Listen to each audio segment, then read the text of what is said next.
오늘 우리는 삶의 가장 깊은 곳에서 마주할 수 있는 고통스러운 진실에 대해 이야기하려 합니다. 어두운 터널을 홀로 걷고 있는 듯한 분들에게 작은 등불이 되기를 소망하며 이야기를 시작합니다. 혹시 이 이야기가 당신의 마음을 울린다면 이 빛이 필요한 다른 누군가에게도 닿을 수 있도록 나누어 주십시오. 듣는 모든 분들의 삶에 하나님의 평안과 위로가 함께하기를 기도합니다. 어느 날 아침 눈을 떴을 때 내 옆에 누워있는 사람, 내 인생의 동반자라 믿었던 배우자가 완전히 낯선 사람이라는 것을 깨닫는 것만큼 끔찍한 일은 없을 것입니다. 단순히 모르는 사람이라는 뜻이 아닙니다. 내가 알던 그 사람이 아예 존재하지 않았다는 심오하고도 근본적인 배신감을 느끼는 순간입니다. 이는 단순한 성격 차이나 부부싸움의 문제가 아닙니다. 우리는 악성 나르시시스트라는 한 인간의 영혼을 파괴할 수 있는 어둡고 복잡한 심리 상태에 대해 이야기하고 있습니다. 많은 분들이 묻습니다. 내 배우자가 나르시시스트인지 어떻게 알 수 있나요? 이것은 단순히 자기 사진을 많이 찍거나 저녁 식사 자리에서 자기 이야기만 늘어놓는 수준의 문제가 아닙니다. 그런 것은 이 문제의 본질을 가리는 위험한 단순화일 뿐입니다. 우리는 훨씬 더 교활하고 더 깊은 원형적 어둠과 마주하고 있습니다. 마치 인간의 가면을 쓴 거대한 용과 한 집에서 살고 있는 것과 같습니다. 이것은 단순한 비유가 아닙니다. 악성 나르시시스트는 근본적으로 현실 그 자체와의 전쟁을 벌이고 있는 존재입니다. 그리고 그들의 배우자는 바로 그 전쟁에 가장 가까운 최전선에 서게 됩니다. 그들에게 당신은 한 명의 인격체가 아닙니다. 그들이 스스로 만들어낸 과대망상적 판타지를 투영하는 거대한 스크린이자 그들의 내면 드라마를 위한 소품일 뿐입니다. 그리고 그곳이 바로 살아있는 지옥입니다. 중세시대의 그림들이 묘사했던 지옥의 모습은 단순한 예술적 상상력의 산물이 아니었습니다. 그것은 바로 이와 같은 인간의 영혼을 올가매는 심리적 고문을 형상화하려는 처절한 시도였습니다. 여기서 가장 중요하고도 치명적인 함정이 있습니다. 많은 분들이 이렇게 생각합니다. 내가 더 잘해주면, 더 많이 사랑해주면, 더 헌신적으로 지지해주면 언젠가는 그 사람이 변할 거야. 하지만 그것은 착각입니다. 그것은 절대로 통하지 않는 방법입니다. 오히려 그 생각이야말로 수많은 선량한 사람들을 수십 년 동안 파괴적인 관계 속에 묶어두는 덫입니다. 당신이 그들의 텅 빈 내면을 채우기 위해 당신의 존재를 희생하면 할수록 그 구멍은 더욱 깊고 어두워질 뿐입니다. 저는 수천 시간 동안 이런 상황에 처한 사람들을 상담해왔습니다. 그리고 반복해서 똑같은 패턴을 목격합니다. 근본적으로 선하고 양심적이며 성실한 사람들이 혼돈 속에서 어떻게든 이치를 찾아내려 애쓰는 모습 말입니다. 그들은 비정상적인 상황에 정상적인 관계의 논리를 적용하려고 합니다. 그것은 마치 몰래 모노폴리 게임을 하고 있는 상대와 체스를 두려는 것과 같습니다. 게임의 규칙은 결코 맞물리지 않을 것이고 앞으로도 영원히 그럴 것입니다. 그러니 지금부터 제 말에 귀 기울여 주십시오. 만약 당신이 이런 관계 속에 있다면 당신이 미친 것이 아닙니다. 당신의 현실 감각을 교묘하게 조종하는 가스라이팅, 끊임없이 진실을 왜곡하는 그들의 행동은 당신의 상상력이 만들어낸 것이 아닙니다. 그것이 바로 당신이 상대하고 있는 야수의 본성입니다.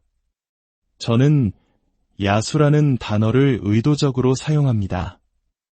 우리는 근본적으로 포식자의 성향을 가진 존재에 대해 이야기하고 있기 때문입니다. 나르시시스트가 사용하는 주된 무기는 바로 수치심입니다. 그들은 당신의 가장 깊은 불안감을 귀신같이 찾아내 그것을 착취하는 데 선수들입니다. 왜냐고요?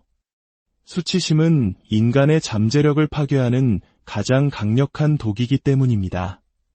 그것은 제가 늘 강조하는 어깨를 펴고 똑바로 서는 자세와 정반대의 상태로 당신을 몰아갑니다.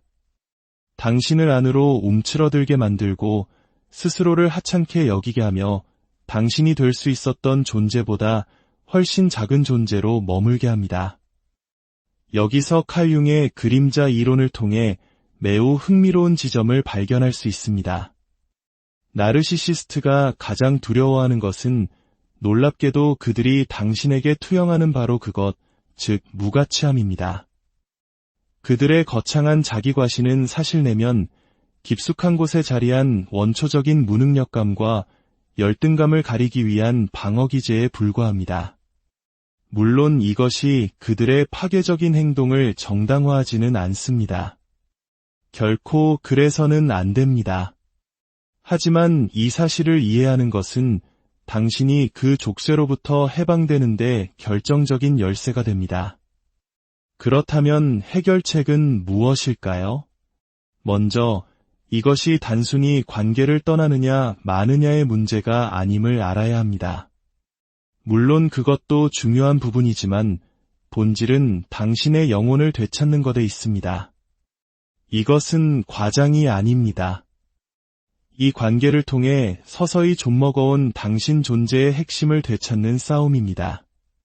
첫 번째 단계는 나르시시스트의 행동이 당신 때문이 아니라는 것을 뼛속 깊이 이해하는 것입니다. 그들이 당신을 비난하고 폄하하고 당신의 현실 감각을 의심하게 만들 때 그것은 당신에 대한 평가가 아닙니다. 그것은 그들 내면의 병리적인 문제가 밖으로 표출되는 것일 뿐입니다. 가상현실 헤드셋을 쓰고 상상의 괴물과 싸우는 사람을 상상해 보십시오. 그가 허우적거리다 당신을 때렸다고 해서 당신이 그의 진짜 공격 목표인 것은 아닙니다. 당신은 그저 그의 내면 전쟁이 벌어지는 길목에 서 있었을 뿐입니다. 하지만 여기서부터 문제가 복잡해집니다. 당신을 나르시시스트에게 매력적으로 보이게 했던 바로 그 장점들, 즉 당신의 깊은 공감 능력, 성실함, 다른 사람의 좋은 면을 보려는 의지 같은 것들이 사실은 당신의 가장 큰 강점이라는 사실입니다. 이것들은 약점이 아니라 인간의 근본적인 미덕입니다. 나르시시스트는 당신이 약해서 당신을 목표로 삼은 것이 아닙니다. 그들은 당신이 그들의 무거운 심리적 짐을 대신 짊어줄 만큼 강했기 때문에 당신을 선택한 것입니다. 이는 성경 속 욥의 이야기와도 깊은 관련이 있습니다. 사람들은 흔히 욥이 겪은 고난에만 집중하지만 정말 흥미로운 부분은 그의 친구들의 반응입니다. 그들은 욥이 고통받을 만한 이유를 어떻게든 찾아내려 했습니다. 내가 무언가 잘못했으니 이런 벌을 받는 것이 아니냐고 말입니다. 이것이 바로 나르시시스트 관계에서 일어나는 일과 정확히 일치합니다. 피해자들은 스스로가 학대받을 만한 존재라고 믿기 시작합니다. 이것은 끔찍하고도 치명적인 오류입니다. 분명히 알아야 합니다. 나르시시스트가 만들어내는 혼돈을 바로잡는 것은 당신의 책임이 아닙니다. 우리 모두는 각자의 짐을 져야 할 책임이 있고 때로는 다른 이의 짐을 돕기도 합니다. 하지만 나르시시스트는 자기 짐을 지는데 도움을 청하는 것이 아닙니다. 그들은 자신의 심리 구조 전체를 당신에게 떠넘기려 하는 것입니다. 그것은 동반자 관계가 아니라 기생 관계입니다. 역사적으로 구소련 체제를 보면 흥미로운 유사점을 발견할 수 있습니다. 그 체제는 사람들에게 거짓을 진실로 받아들이도록 강요했습니다. 특히 사람들이 직접 경험하는 현실과 명백히 모순되는 거짓말을 믿게 만들었습니다. 악성 나르시시스트와의 관계에서 일어나는 일이 바로 이것입니다. 당신은 당신의 경험이 아무리 부정해도 그들의 버전의 현실을 받아들이도록 요구받습니다. 이것은 심리적으로 해로울 뿐만 아니라 도덕적으로도 그릇된 일입니다. 이는 우리를 경계의 문제로 이끕니다. 사람들은 종종 경계를 다른 사람을 막는 벽처럼 오해하지만 전혀 그렇지 않습니다. 경계는 게임의 규칙과 같습니다. 무엇이 허용되고 무엇이 허용되지 않는지를 정의하는 것입니다. 나르시시스트에게 당신의 경계는 무시당하는 것을 넘어 인신공격으로 받아들여집니다. 왜냐하면 그들의 행동에 대한 어떠한 제한도 그들의 과대망상적인 자아상을 위협하기 때문입니다. 하지만 경계의 진짜 의미는 다른 사람에게 아니오라고 말하는 것 이상입니다. 그것은 바로 당신 자신에게, 당신의 현실에, 당신의 경험에, 그리고 한 인간으로서 당신의 가치에 예라고 말하는 것입니다. 그리고 이것은 매우 두려운 일입니다. 이전에는 한 번도 해본 적 없는 방식으로 당신의 삶에 대한 온전한 책임을 져야 한다는 의미이기 때문입니다. 만약 당신이 악성 나르시시스트와 결혼했다면 당신은 지금 이 순간 당신만의 영웅의 여정을 걷고 있는 것입니다. 당신이 싸워야 할 용은 세상 저편에 있는 것이 아니라 바로 당신의 집안에, 어쩌면 당신의 침대 옆에 도사리고 있습니다. 그렇기에 이 싸움이 그토록 어려운 것입니다. 이 용을 무찌른다는 것은 당신의 삶 전체를 송두리째 재건해야 함을 의미할 수 있기 때문입니다. 그렇다면 용서는 어떻게 해야 할까요? 진정한 용서는 받아들일 수 없는 행동을 묵인하는 것이 아닙니다. 다른 사람이 계속해서 당신의 경계를 침범하도록 내버려 두는 것도 아닙니다. 진정한 용서는 당신의 존엄성과 자존감을 지키면서 분노라는 무거운 짐으로부터 당신 스스로를 해방시키는 것입니다. 어떤 이들은 영적으로 성숙하다면 누구와도 관계를 유지할 수 있어야 한다고 말합니다. 이것은 믿을 수 없을 만큼 위험한 생각입니다. 그것은 당신을 파괴적인 상황 속에 가두는 영적 회피의 한 형태일 뿐입니다. 에덴 동산의 이야기를 생각해 보십시오. 선악과를 먹은 후 아담과 하와는 선과 악을 구별할 수 있는 능력을 얻었습니다. 이것은 단순한 불순종의 이야기가 아니라 도덕적 분별력과 의식이 발달하는 과정에 대한 상징입니다. 악성 나르시시스트를 상대할 때 당신에게는 그 어느 때보다 이 분별력이 절실히 필요합니다. 나르시시스트는 심리학자들이 트라우마 결속이라고 부르는 것을 만들어냅니다. 벽이 계속 움직이는 미로에 갇혔다고 상상해 보십시오. 때때로 출구를 발견하지만 자유로워졌다고 생각하는 순간 나르시시스트는 당신이 처음 사랑에 빠졌다고 믿었던 그 사람의 모습을 잠깐 보여줍니다. 바로 그것이 당신을 다시 올가매는 낚싯바늘입니다. 하지만 그 순간 당신이 보는 그 사람의 모습은 실제가 아닙니다. 당신을 그 관계 속에 묶어두기 위해 고안된 전술적 연기일 뿐입니다. 그것은 사막의 신기루와 같습니다. 필사적으로 달려갈수록 더 멀어지고 결국 당신을 더욱 지치고 목마르게 할 뿐입니다. 그렇다면 치유는 어떻게 이루어질까요? 치유는 단순히 나르시시스트로부터 멀어지는 것 이상입니다. 그것은 당신의 심리 구조 전체를 재건하는 과정입니다. 당신의 지각 능력을 다시 신뢰하는 법을 배우는 것입니다. 나르시시스트적 학대의 가장 파괴적인 영향 중 하나는 인지 부조화입니다. 당신이 경험하는 현실과 나르시시스트가 주장하는 현실, 이 두 개의 양립할 수 없는 현실을 끊임없이 조화시키려 애쓰게 되면서 당신의 자아는 깊이 분열되고 손상됩니다. 하지만 현실은 아무리 나르시시스트가 그것을 비틀고 부정하려 해도 결국 스스로를 드러내는 힘을 가지고 있습니다. 그들이 거짓된 서사를 유지하기 위해 그토록 애써야 하는 이유가 바로 여기에 있습니다. 그들은 마치 내려오는 에스컬레이터를 거슬러 올라가는 사람과 같습니다. 조종을 멈추는 순간 그 모든 허상은 무너지기 시작합니다. 바로 이 지점에서 당신의 개인적인 책임이 시작됩니다. 학대에 대한 책임이 아닙니다. 결코 아닙니다. 그것은 당신의 회복에 대한 책임입니다. 이 일은 다른 누구도 당신을 대신해 줄 수 없습니다. 당신의 경계를 다시 세우고 자아감을 되찾고 당신의 진실과의 연결을 회복하는 것은 오직 당신만이 할 수 있는 일입니다. 그것이 당신의 여정이고 당신의 영웅 서사입니다. 마지막으로 용기에 대해 이야기하고 싶습니다.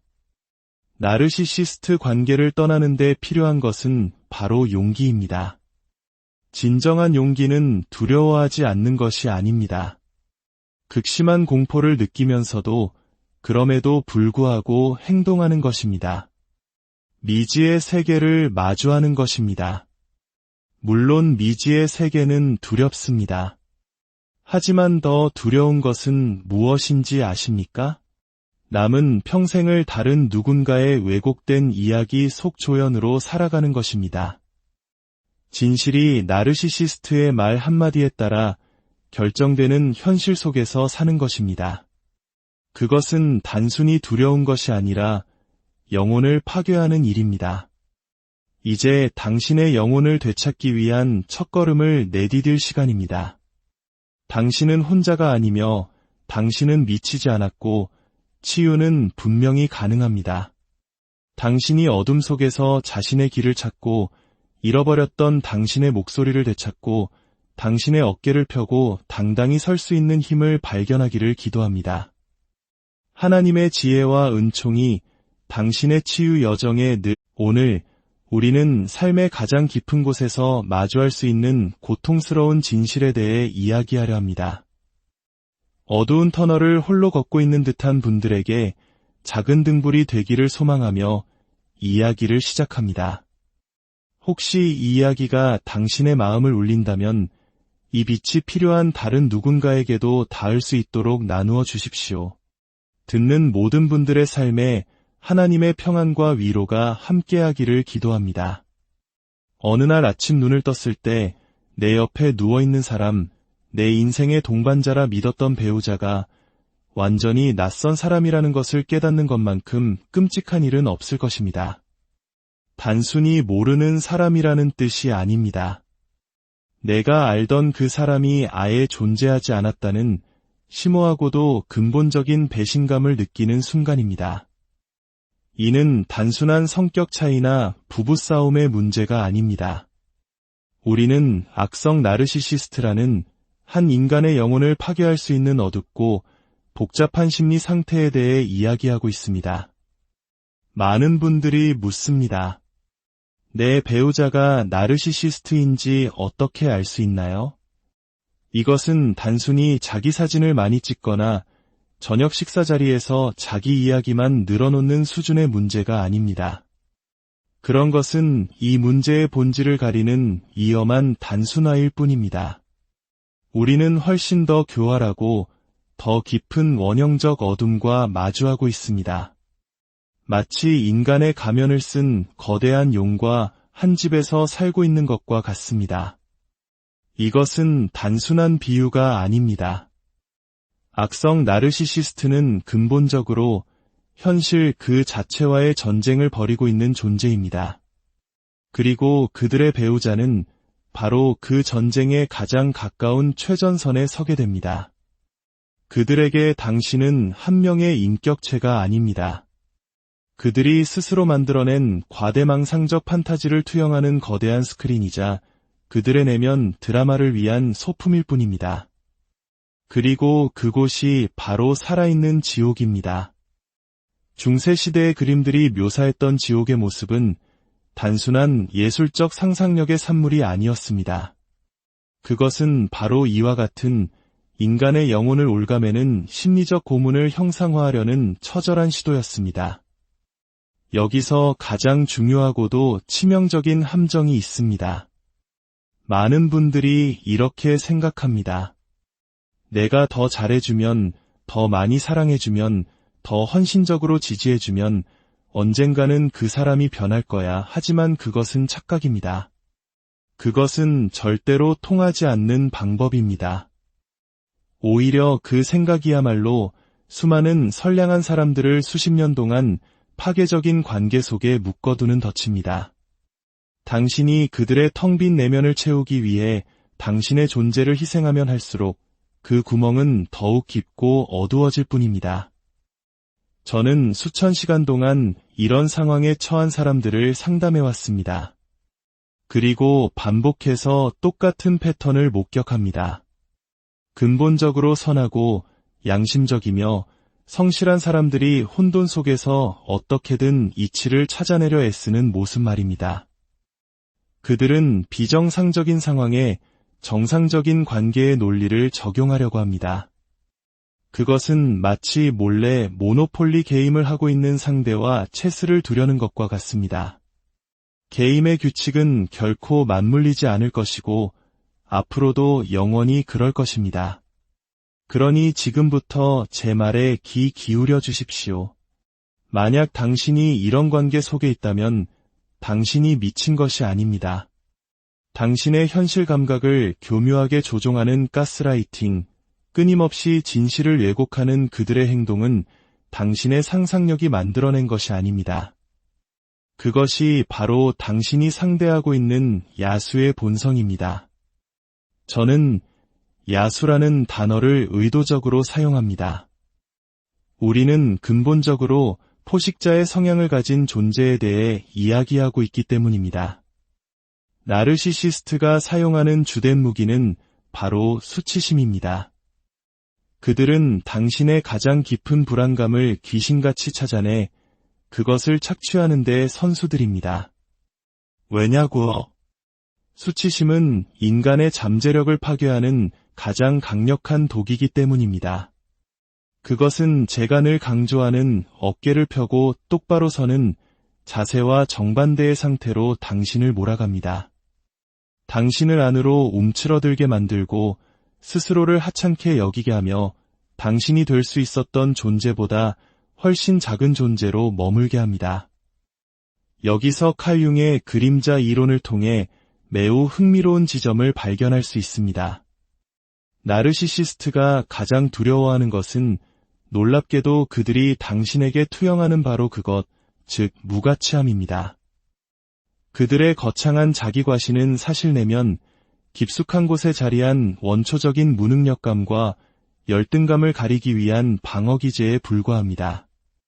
물론 이것이 그들의 파괴적인 행동을 정당화하지는 않습니다. 결코 그래서는 안 됩니다. 하지만 이 사실을 이해하는 것은 당신이 그 족쇄로부터 해방되는데 결정적인 열쇠가 됩니다. 그렇다면 해결책은 무엇일까요? 먼저 이것이 단순히 관계를 떠나느냐 마느냐의 문제가 아님을 알아야 합니다. 물론 그것도 중요한 부분이지만 본질은 당신의 영혼을 되찾는 것에 있습니다. 이것은 과장이 아닙니다. 이 관계를 통해 서서히 좀먹어온 당신 존재의 핵심을 되찾는 싸움입니다. 첫 번째 단계는 나르시시스트의 행동이 당신 때문이 아니라는 것을 뼛속 깊이 이해하는 것입니다. 그들이 당신을 비난하고 폄하하고 당신의 현실 감각을 의심하게 만들 때 그것은 당신에 대한 평가가 아닙니다. 그것은 그들 내면의 병리적인 문제가 밖으로 표출되는 것일 뿐입니다. 가상현실 헤드셋을 쓰고 상상의 괴물과 싸우는 사람을 상상해 보십시오. 그가 허우적거리다 당신을 때렸다고 해서 당신이 그의 진짜 공격 목표인 것은 아닙니다. 당신은 그저 그의 내면 전쟁이 벌어지는 길목에 서 있었을 뿐입니다. 하지만 여기서부터 문제가 복잡해집니다. 당신을 나르시시스트에게 매력적으로 보이게 했던 바로 그 장점들, 즉 당신의 깊은 공감 능력, 성실함, 다른 사람의 좋은 면을 보려는 의지 같은 것들이 사실은 당신의 가장 큰 강점이라는 사실입니다.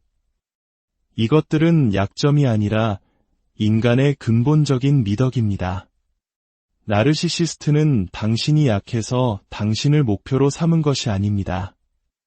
그들은 당신이 그들의 무거운 심리적 짐을 대신 짊어질 만큼 강했기 때문에 당신을 선택한 것입니다.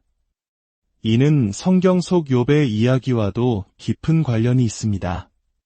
사람들은 흔히 욥이 겪은 고난에만 집중하지만 정말 흥미로운 부분은 그의 친구들의 반응입니다. 그들은 욥이 고통받을 만한 이유를 어떻게든 찾아내려 했습니다. 내가 무언가 잘못했으니 이런 벌을 받는 것이 아니냐고 말입니다. 이것이 바로 나르시시스트 관계에서 일어나는 일과 정확히 일치합니다. 피해자들은 스스로가 학대받을 만한 존재라고 믿기 시작합니다. 이것은 끔찍하고도 치명적인 오류입니다. 분명히 알아야 합니다. 나르시시스트가 만들어내는 혼돈을 바로잡는 것은 당신의 책임이 아닙니다. 우리 모두는 각자의 짐을 져야 할 책임이 있고 때로는 다른 이의 짐을 돕기도 합니다. 하지만 나르시시스트는 자기 짐을 지는데 도움을 청하는 것이 아닙니다. 그들은 자신의 심리 구조 전체를 당신에게 떠넘기려 하는 것입니다. 그것은 동반자 관계가 아니라 기생 관계입니다. 역사적으로 구소련 체제를 보면 흥미로운 유사점을 발견할 수 있습니다. 그 체제는 사람들에게 거짓을 진실로 받아들이도록 강요했습니다. 특히 사람들이 직접 경험하는 현실과 명백히 모순되는 거짓말을 믿게 만들었습니다. 악성 나르시시스트와의 관계에서 일어나는 일이 바로 이것입니다. 당신은 당신의 경험이 아무리 부정해도 그들의 버전의 현실을 받아들이도록 요구받습니다. 이것은 심리적으로 해로울 뿐만 아니라 도덕적으로도 그릇된 일입니다.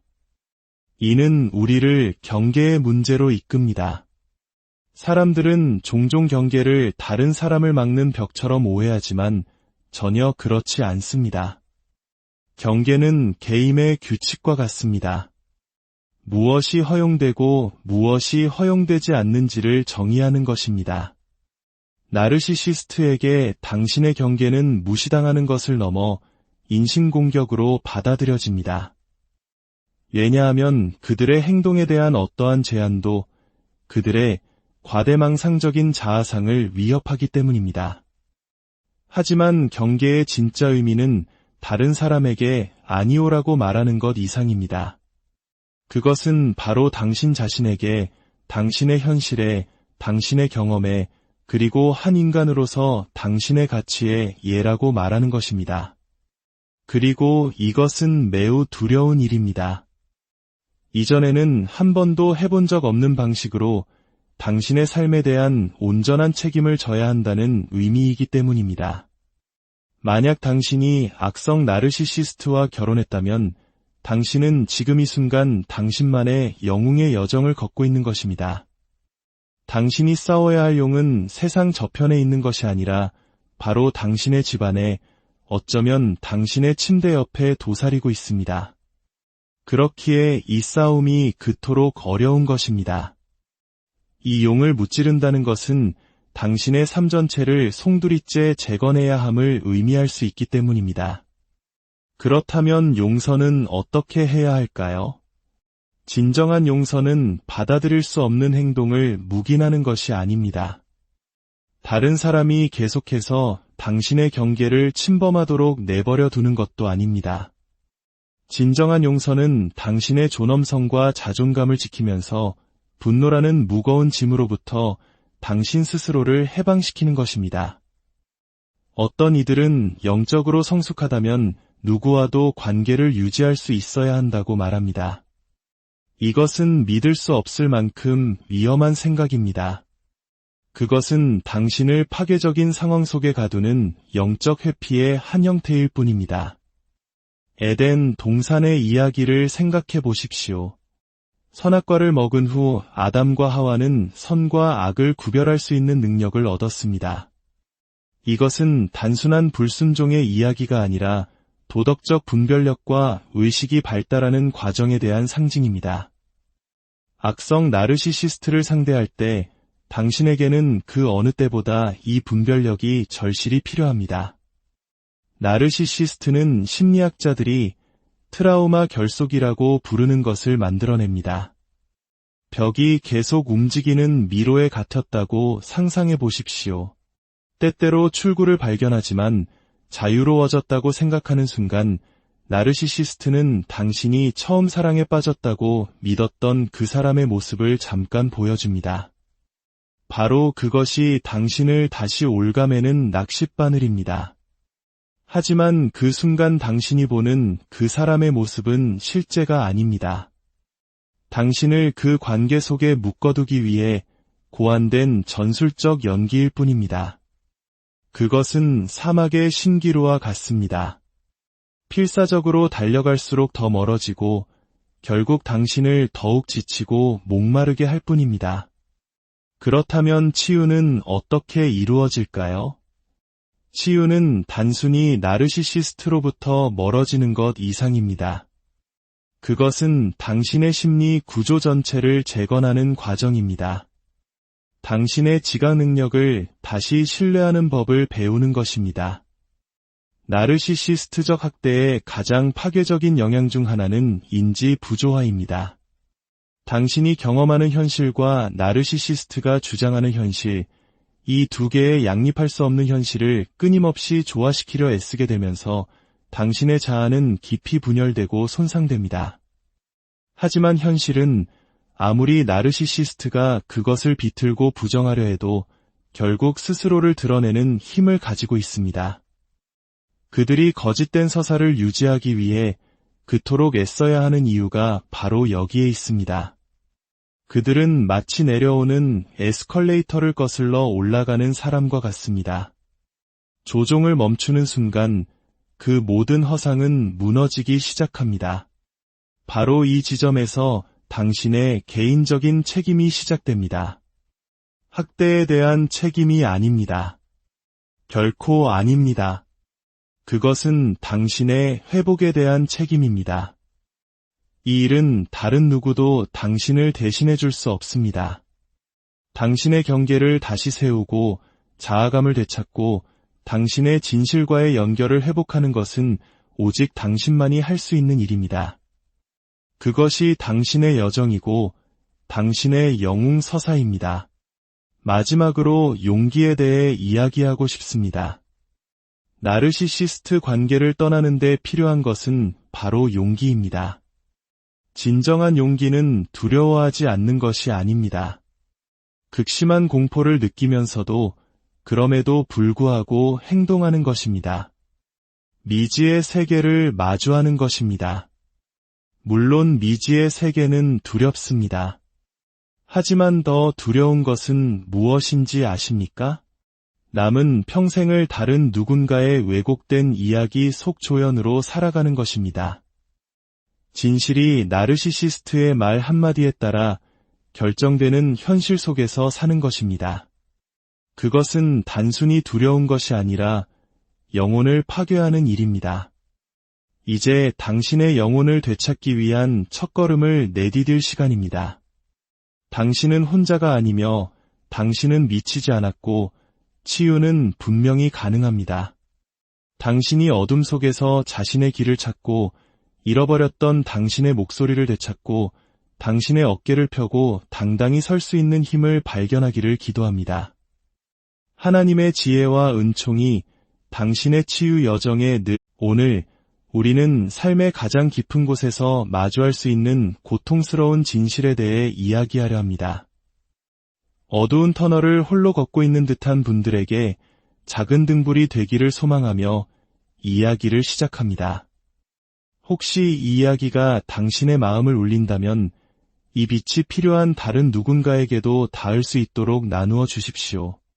듣는 모든 분들의 삶에 하나님의 평안과 위로가 함께하기를 기도합니다. 어느 날 아침 눈을 떴을 때 내 옆에 누워있는 사람, 내 인생의 동반자라 믿었던 배우자가 완전히 낯선 사람이라는 것을 깨닫는 것만큼 끔찍한 일은 없을 것입니다. 단순히 모르는 사람이라는 뜻이 아닙니다. 내가 알던 그 사람이 아예 존재하지 않았다는 심오하고도 근본적인 배신감을 느끼는 순간입니다. 이는 단순한 성격 차이나 부부싸움의 문제가 아닙니다.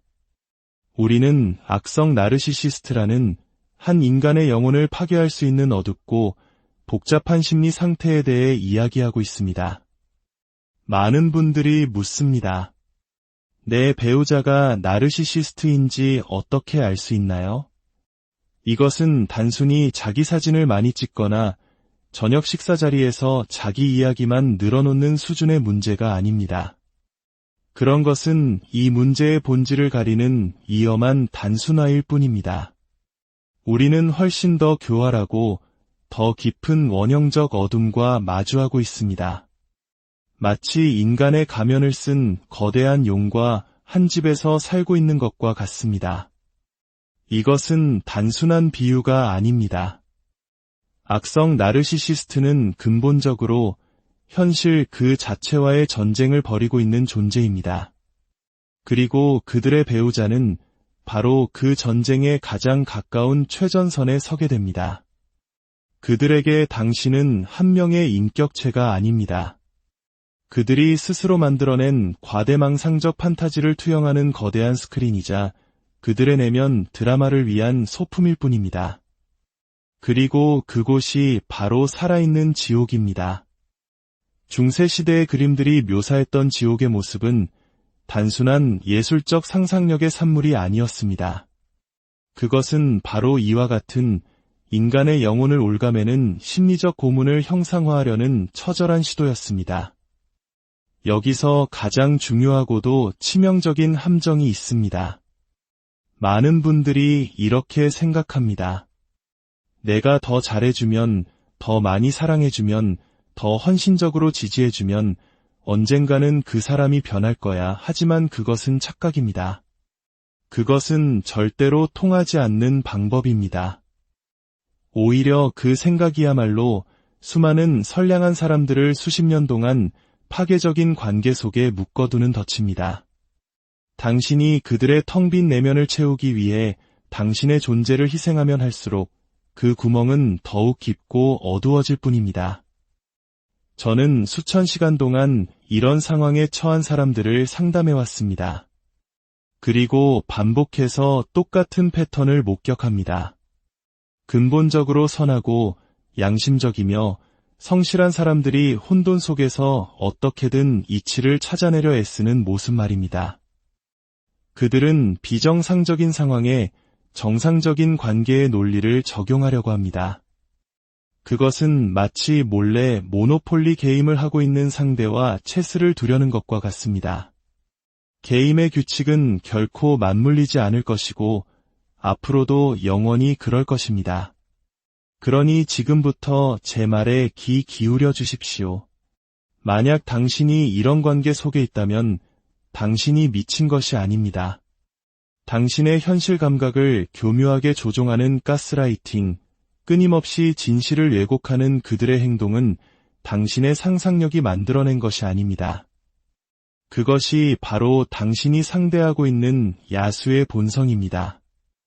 저는 야수라는 단어를 의도적으로 사용합니다. 우리는 근본적으로 포식자의 성향을 가진 존재에 대해 이야기하고 있기 때문입니다. 나르시시스트가 사용하는 주된 무기는 바로 수치심입니다. 그들은 당신의 가장 깊은 불안감을 귀신같이 찾아내 그것을 착취하는 데 선수들입니다. 왜냐고? 수치심은 인간의 잠재력을 파괴하는 가장 강력한 독이기 때문입니다. 그것은 제가 늘 강조하는 어깨를 펴고 똑바로 서는 자세와 정반대의 상태로 당신을 몰아갑니다. 당신을 안으로 움츠러들게 만들고 스스로를 하찮게 여기게 하며 당신이 될 수 있었던 존재보다 훨씬 작은 존재로 머물게 합니다. 여기서 칼 융의 그림자 이론을 통해 매우 흥미로운 지점을 발견할 수 있습니다. 나르시시스트가 가장 두려워하는 것은 놀랍게도 그들이 당신에게 투영하는 바로 그것, 즉 무가치함입니다. 그들의 거창한 자기과시는 사실 내면 깊숙한 곳에 자리한 원초적인 무능력감과 열등감을 가리기 위한 방어기제에 불과합니다. 물론 이것이 그들의 파괴적인 행동을 정당화하지는 않습니다. 결코 그래서는 안 됩니다. 하지만 이 사실을 이해하는 것은 당신이 그 족쇄로부터 해방되는데 결정적인 열쇠가 됩니다. 그렇다면 해결책은 무엇일까요? 먼저 이것이 단순히 관계를 떠나느냐 마느냐의 문제가 아님을 알아야 합니다. 물론 그것도 중요한 부분이지만 본질은 당신의 영혼을 되찾는 것에 있습니다. 이것은 과장이 아닙니다.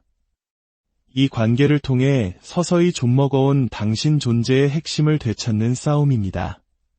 첫 번째 단계는 나르시시스트의 행동이 당신 때문이 아니라는 것을 뼛속 깊이 이해하는 것입니다. 그들이 당신을 비난하고 폄하하고 당신의 현실 감각을 의심하게 만들 때 그것은 당신에 대한 평가가 아닙니다. 그것은 그들 내면의 병리적인 문제가 밖으로 표출되는 것일 뿐입니다. 가상현실 헤드셋을 쓰고 상상의 괴물과 싸우는 사람을 상상해 보십시오. 그가 허우적거리다 당신을 때렸다고 해서 당신이 그의 진짜 공격 목표인 것은 아닙니다. 당신은 그저 그의 내면 전쟁이 벌어지는 길목에 서 있었을 뿐입니다. 하지만 여기서부터 문제가 복잡해집니다.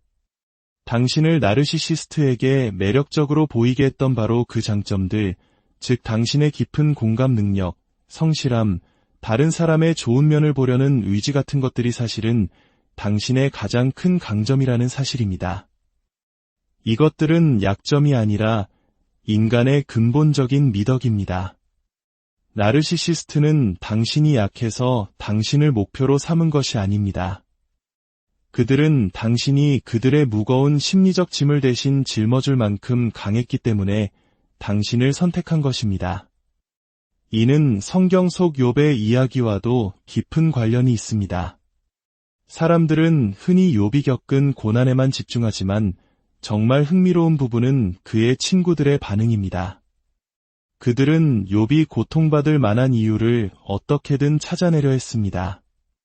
내가 무언가 잘못했으니 이런 벌을 받는 것이 아니냐고 말입니다. 이것이 바로 나르시시스트 관계에서 일어나는 일과 정확히 일치합니다. 피해자들은 스스로가 학대받을 만한 존재라고 믿기 시작합니다. 이것은 끔찍하고도 치명적인 오류입니다. 분명히 알아야 합니다. 나르시시스트가 만들어내는 혼돈을 바로잡는 것은 당신의 책임이 아닙니다.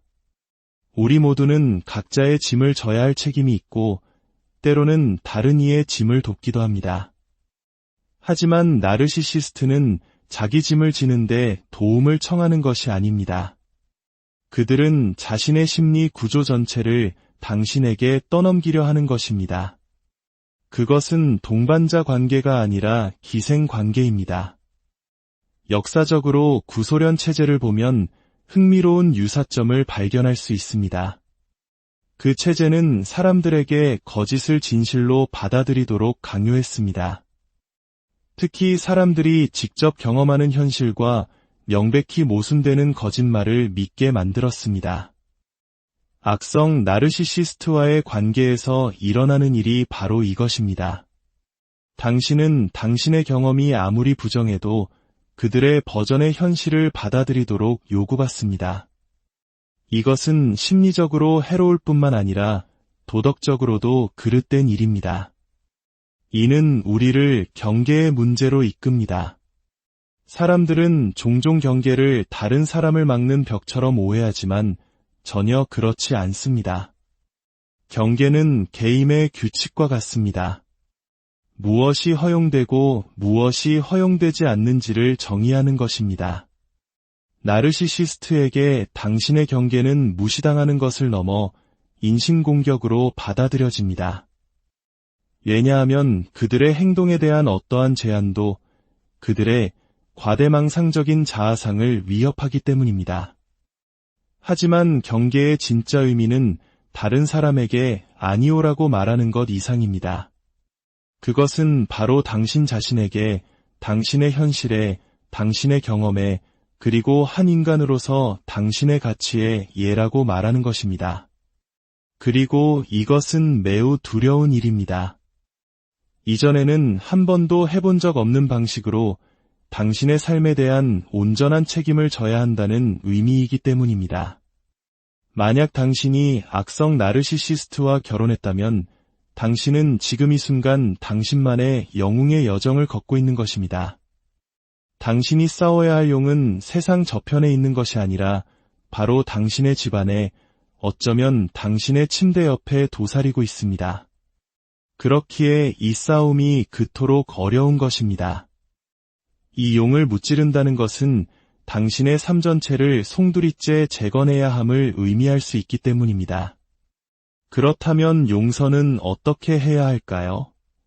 진정한 용서는 받아들일 수 없는 행동을 묵인하는 것이 아닙니다. 다른 사람이 계속해서 당신의 경계를 침범하도록 내버려 두는 것도 아닙니다.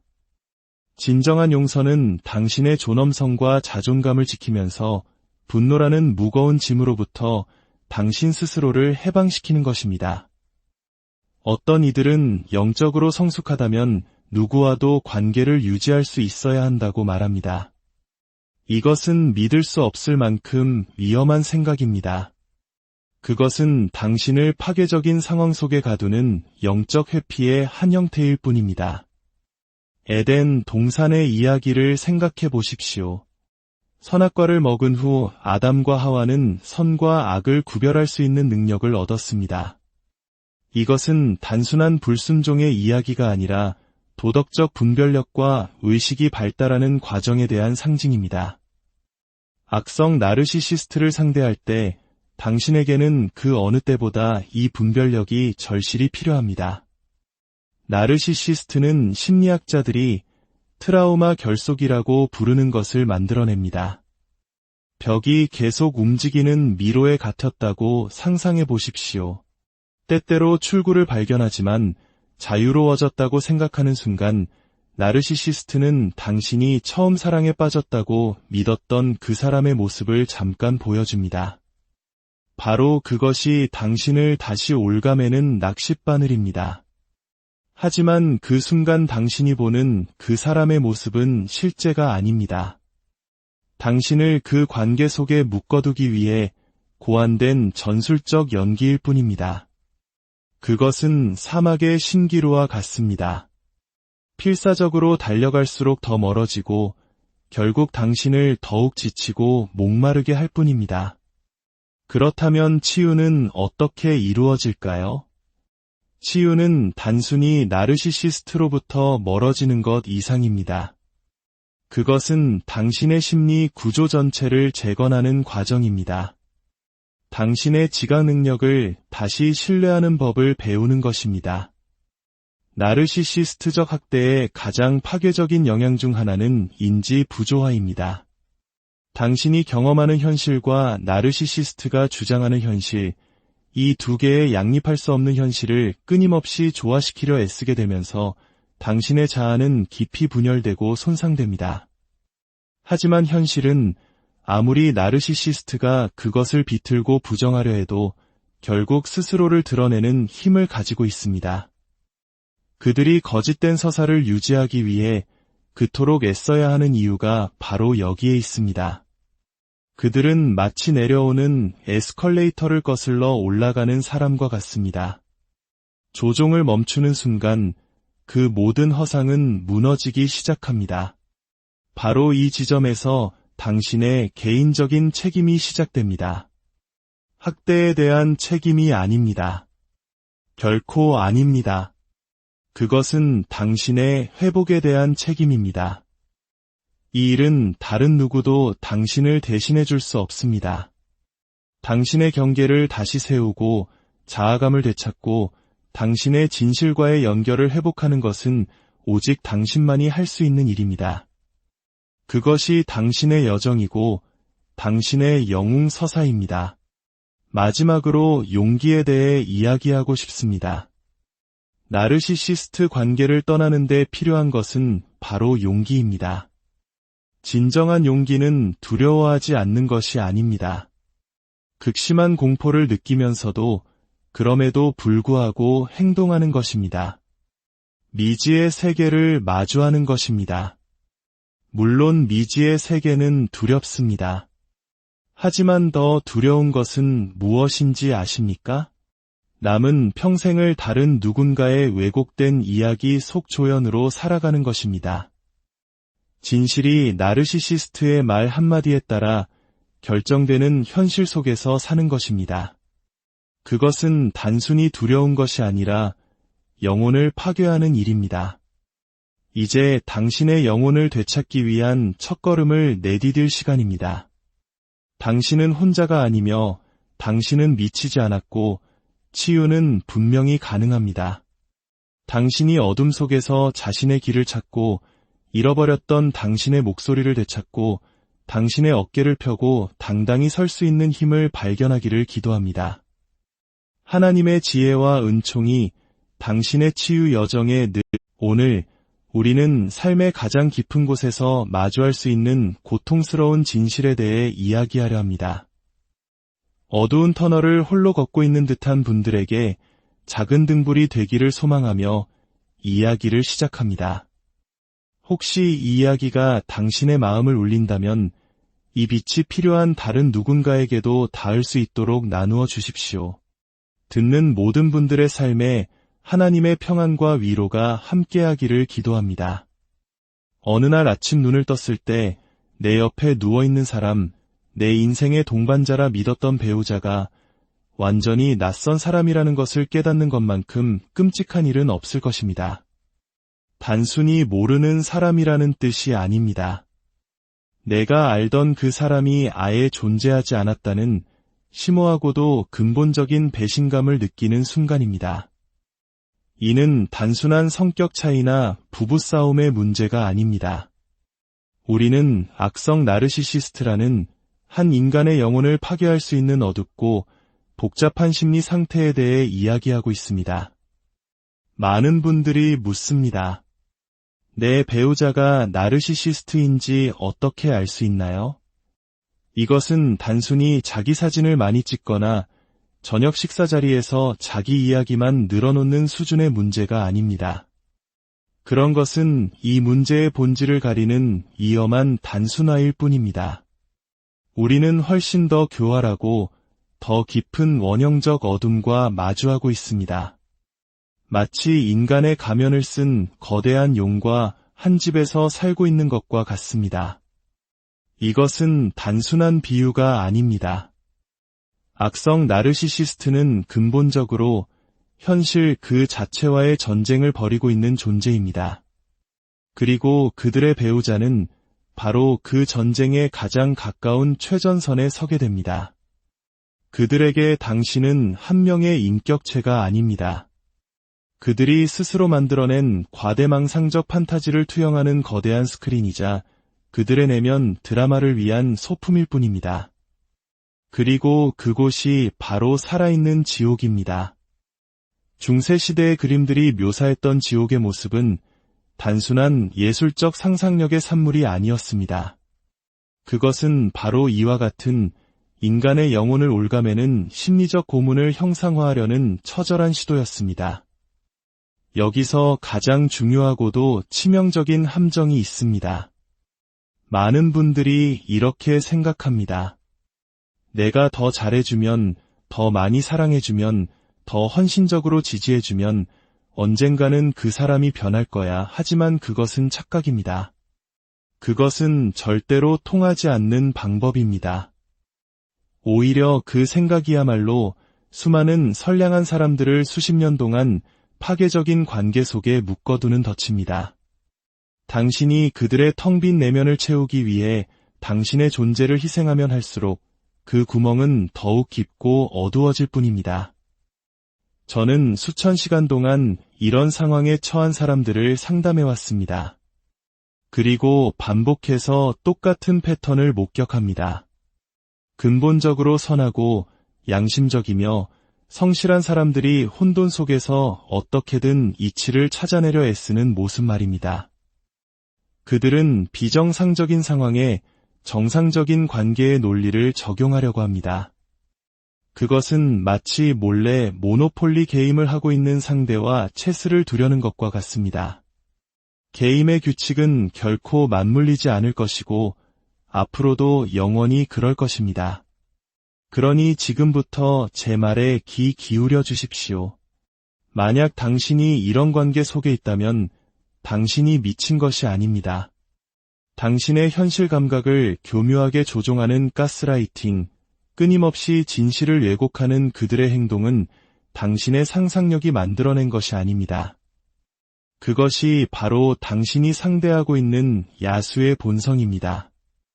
저는 야수라는 단어를 의도적으로 사용합니다. 우리는 근본적으로 포식자의 성향을 가진 존재에 대해 이야기하고 있기 때문입니다. 나르시시스트가 사용하는 주된 무기는 바로 수치심입니다.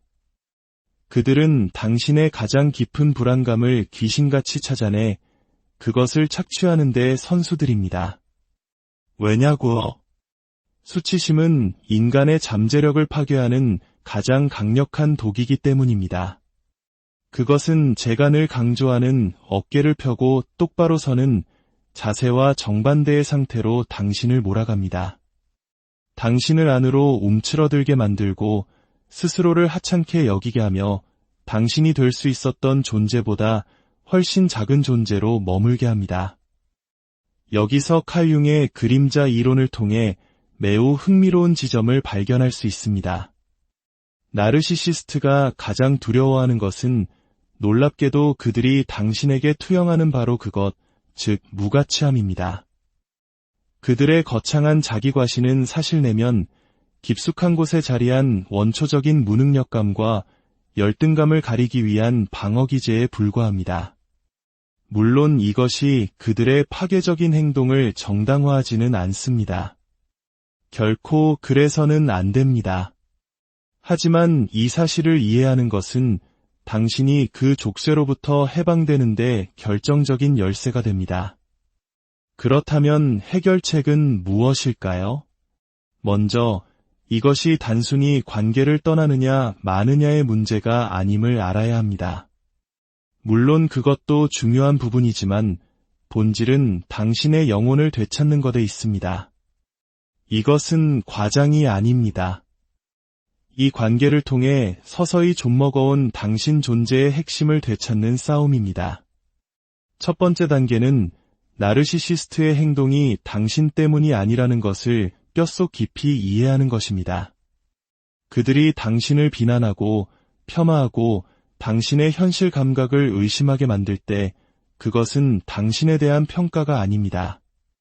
그것은 그들 내면의 병리적인 문제가 밖으로 표출되는 것일 뿐입니다. 가상현실 헤드셋을 쓰고 상상의 괴물과 싸우는 사람을 상상해 보십시오. 그가 허우적거리다 당신을 때렸다고 해서 당신이 그의 진짜 공격 목표인 것은 아닙니다.